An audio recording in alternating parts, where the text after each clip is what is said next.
Well, I would have to say that, you know, when we spoke to researchers, one of the comments that they made is that you really have to know what, if you're going to target, you're going to have targeted measures. And I know that the center is going to be dealing with broader forms of radicalization, but for the government and the plan of action that we took and the consultations that we held, it really was with the Muslim communities. And they felt reassured that we were going to focus on social cohesion and how we work together and how we promote dialogue.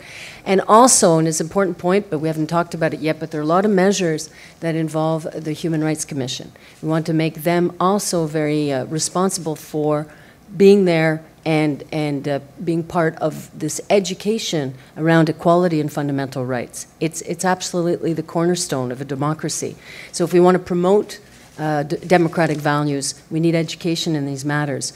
So we were focused on radicalization that leads to violence, or number of expressions that are used, but it's essentially extremist radicalizations that leads to violence. But the researchers told us that's what it is.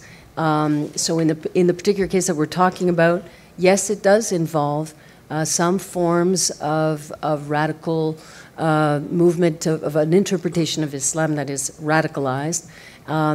It may be delicate, but I think they feel more comfortable that we put it on the table. We talk about Islamophobia as well, and the document does talk about it. And that was one of the biggest preoccupations of the community.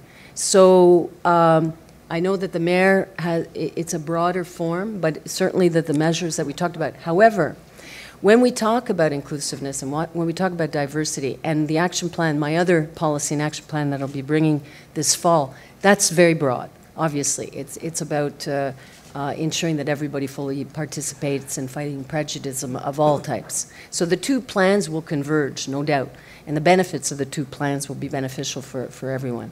One of the reasons why I've said it's a balanced approach between openness and vigilance, it's because as a former Minister of Immigration after 9/11, you know what I'm talking about?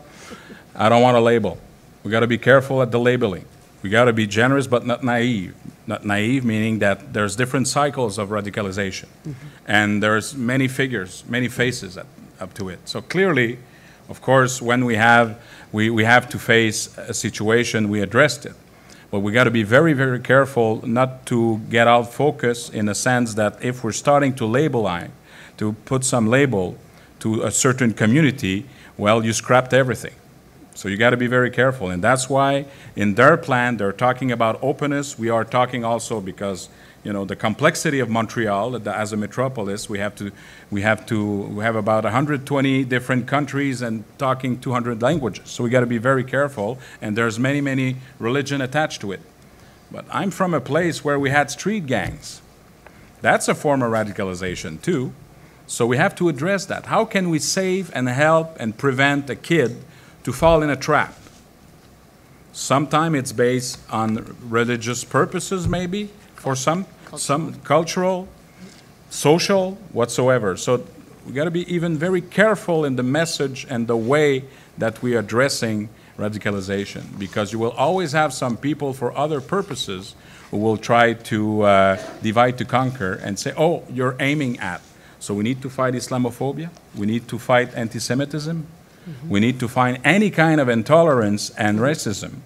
And that's why that center is key, because we have an integrated resources that, and a broader approach.